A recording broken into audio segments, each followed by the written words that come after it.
देश भर में चल रहे किसान आंदोलन का प्रभाव बिहार सरकार पर भी दिख रहा है।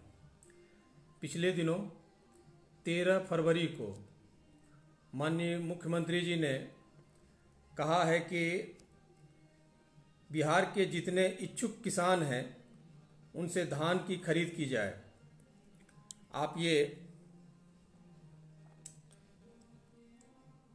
आप इस न्यूज़ को देखें, यह 13 फरवरी का है।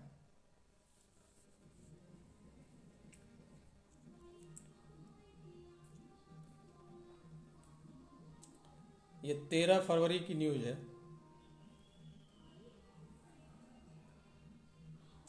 बिहार में अब सभी इच्छुक किसानों से धान की खरीद, ये कहना है।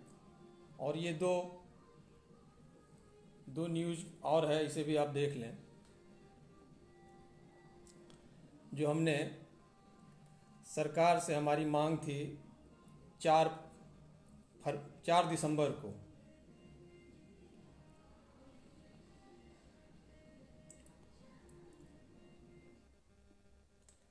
इसमें हमने मांग किया था कि बिना किसी हील हुज्जत के किसानों का धान पैक्स के द्वारा खरीदना सुनिश्चित किया जाए। और जो जन वितरण प्रणाली की दुकान है, आप देख सकते हैं, जिसमें जन वितरण प्रणाली की दुकानों पर अरवा चावल की जगह उसना चावल मुहैया कराए जाने की व्यवस्था सुनिश्चित कराने की बात कही गई थी। ये 4 फरवरी की बात है। ये 4 दिसंबर की बात है। और 2 दिन पहले यानी 13 फरवरी को माननीय मुख्यमंत्री जी इन दोनों बातों की घोषणा करते हैं कि उसना चावल के उत्पादन को प्रोत्साहित किया जाए और सभी इच्छुक किसान से धान खरीदें। ये दोनों बातें जो है आप देख रहे हैं इस खबर के माध्यम से। अब इसकी सच्चाई जानिए।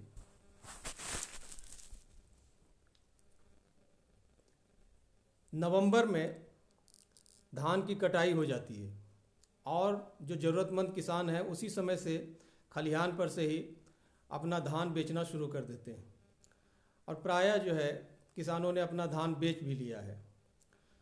दूसरी बात है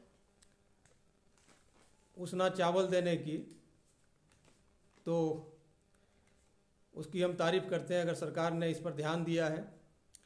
अब जो सच्चाई है सो जानिए कि हर एक पैक्स को एवरेज 250 मीट्रिक टन धान खरीद के लिए जो है लक्ष्य दिया गया था।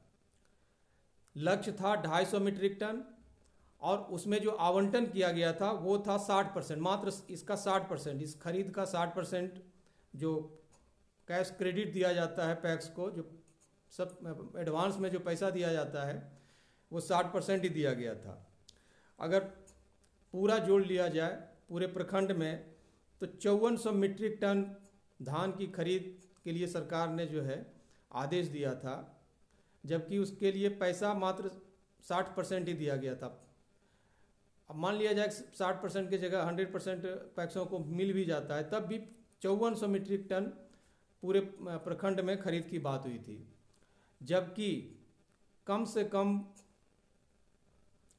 20,000-25,000 से ज़्यादा मीट्रिक टन धान की उपज होती है पूरे प्रखंड में। तो 1/4 का लक्ष्य ही दिया गया है, वो भी तब जब किसानों ने अपना पहले ही धान बेच लिया था। अब समझ सकते हैं कि 4 दिसंबर को हमने धरना प्रदर्शन करके सरकार से मांग की थी कि आप किसानों की जो उपज है उसके खलिहान से ही खरीदने का काम करें। अब तो घर पहुंच गया, कम से कम घर से खरीदने का काम करें। लेकिन बीसीओ ने हमें बताया था कि 10 जनवरी के बाद ही खरीद हो सकेगी। हालांकि जनवरी के अंत में जो है खरीद शुरू हुई और 10-15 दिन के अंदर बंद कर दिया गया। फिर से दोबारा जो है, चूँकि किसान आंदोलन चल रहा था और सरकार पर प्रेशर बढ़ रहा था, तो फिर से खरीद की बात कही गई है। 2-3 बार जो है खरीद की बात की गई है, लेकिन अभी तक लक्ष्य नहीं बढ़ाया गया, लक्ष्य उतना ही है। दूसरे तरफ जो है जो गोदाम में रखने की क्षमता है पैक्स के गोदामों में वो 200 मीट्रिक टन का है। 250 का लक्ष्य है, 200 मीट्रिक टन का जो है की क्षमता है। तो इसका मतलब है कि 250 के आसपास ही खरीद की जा सकती है। अब एक एक पंचायत में कम से कम जो है किसी पंचायत में 8 से 10 हज़ार तक भी उपज होती है मीट्रिक टन धान, कहीं 5,000 मीट्रिक टन है। तो जो एक पंचायत में या एक पैक्स के क्षेत्र में जितना उत्पादन है उतना ही सरकार कर रही है खरीदने के लिए। तो जाहिर है कि बाकी जो 19-20 पैक्स का क्षेत्र है तो उतना धान जो है वो प्राइवेट हाथों में जाएगा, निजी व्यापारियों के हाथ में जाएगा। तो ये सरकार की सच्चाई है।